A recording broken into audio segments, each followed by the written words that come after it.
ఒక average student కోడ్నానికి కనుక join అయినా లేదంటే ఒక యావరేజ్ స్టూడెంట్కి సాఫ్ట్వేర్లో సెటిల్ అవ్వడం అనేది సాధ్యమా?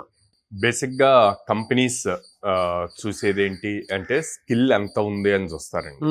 ఈ పర్సంటేజ్ అన్నది ఇంటర్వ్యూకి ఎలిజిబుల్ అవ్వటానికి అవసరం అన్నమాట. సో ఎంత పర్సంటేజ్ కావాలి అంటే 60 to 70% ఉంటే చాలు.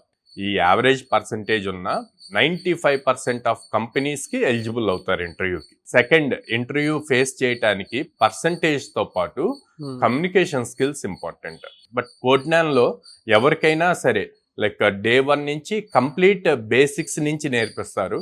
అండ్ క్లాసెస్ తర్వాత ప్రాక్టీస్ సెషన్స్ ఉంటాయి, సపోర్ట్ మెంటర్స్ ఉంటారు.